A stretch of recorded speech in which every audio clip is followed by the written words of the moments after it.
সোনা পাপার জন্য তৈরি করলাম হোমমেড স্যারালাক্স। আর এটা কিভাবে তৈরি করলাম চলো সেটাই তোমাদেরকে শেয়ার করি। প্রথমে নিয়ে নিলাম গোবিন্দভোগ চাল। এই চাল খুবই সুগন্ধি আর হালকা, সহজে হজম হয়, পেটের ওপর চাপ কমে এবং শরীর ক্লান্ত হলে আরাম দেয়। তারপর নিয়েছিলাম সয়াবিনের বীজ। সয়াবিনে ফাইটোএস্ট্রোজেন নামক হরমোন সদৃশ পদার্থ থাকে, যা ইস্ট্রোজেন হরমোনের ক্রিয়াকে অনুকরণ করে এবং উপকারী স্বাস্থ্যের প্রভাবের সাথে যুক্ত।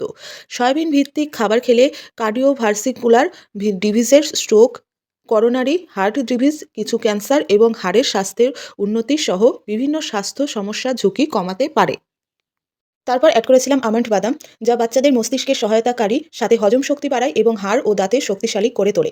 আমন্ড বাদামে আছে অ্যান্টিঅক্সিডেন্ট, যা দেহের রোগ প্রতিরোধের ক্ষমতা বাড়ায়। এর সাথে যেসব বাচ্চাদের কোলেস্টেরল এবং ডায়াবেটিস আছে তাদের ক্ষেত্রে আমন্ড বাদাম একটি গুরুত্বপূর্ণ খাবার। তারপর অ্যাড করেছিলাম আখরোট, যা শিশুর ব্রেনের জন্য সেরা বাদাম। এতে থাকে ওমেগা 3 ফ্যাটি অ্যাসিড এবং অ্যান্টিঅক্সিডেন্ট, যা মস্তিষ্ক গঠনে সাহায্য করে, মনোযোগ বাড়ায়, ঘুমের সহায়তা করে। তারপর অ্যাড করেছিলাম কাজু বাদাম, যাতে আছে ভিটামিন, খনিজ, প্রোটিন এবং স্বাস্থ্যকর চর্বি, যা শিশুদের হাড়, দৃষ্টিশক্তি, ত্বক, চুল, হজম এবং মস্তিষ্কের কার্যকারিতা উন্নত করতে সহায়ক। তারপর অ্যাড করেছিলাম মাখানা। মাখানা প্রোটিন এবং স্বাস্থ্যকর চর্বি সমৃদ্ধ করে, যা পেশি এবং সাময়িক বৃদ্ধি সমর্থন করে। এটি ক্যালসিয়ামের ভালো উৎস, যা হাড়ের বিকাশে সাহায্য করে, হজম শক্তি বাড়ায় এবং এটি অ্যান্টিঅক্সিডেন্টে ভরপুর, যা রোগ প্রতিরোধ ক্ষমতা বাড়ায়। তারপর অ্যাড করেছিলাম ওটস। ওটস নার্ভাস ফাংশন উন্নত করে। ওটসে থাকে পটাশিয়াম ও সোডিয়াম, যা বাচ্চাদের মস্তিষ্ক এবং স্নায়ুতন্ত্রের বিশেষভাবে উন্নত করতে সাহায্য করে। ওটসে প্রচুর পরিমাণে ফাইবার থাকে, যা হজম প্রক্রিয়াকে উন্নত করে এবং কোষ্ঠকাঠিন্যের সম্ভাবনা কমায়।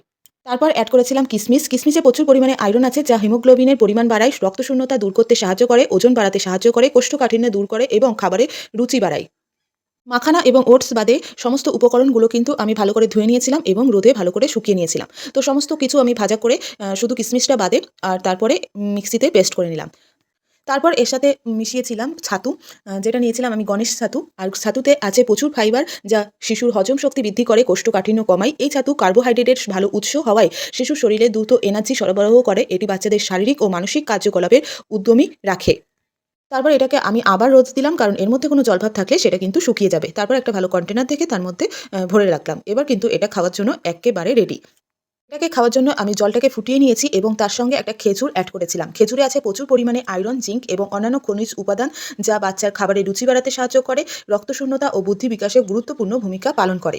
তারপর এর মধ্যে আমি একটু জল মিশিয়ে নিলাম এবং তার মধ্যে যে মিশ্রণটা আমি করে রেখেছিলাম সেটাই মিশিয়ে সোনাকে খাওয়ানোর চেষ্টা করলাম। আর তোমরাই দেখো ও কি সুন্দরভাবে খাবারটা কিন্তু খেয়ে নিল। আর তার সাথে আমি অ্যাড করেছিলাম একটু ফর্মুলা মিল্ক, মানে যেটা ও খায় আর কি। তারপর আমি এই খাবারটা সোনাকে খাইয়ে দিলাম আর ওর কিন্তু এই খাবারটা বেশ ভালো লেগেছে। আর এইভাবে তোমরাও চেষ্টা করো। আর এই খাবারটা কিন্তু ভীষণ উপকারী একটি খাবার।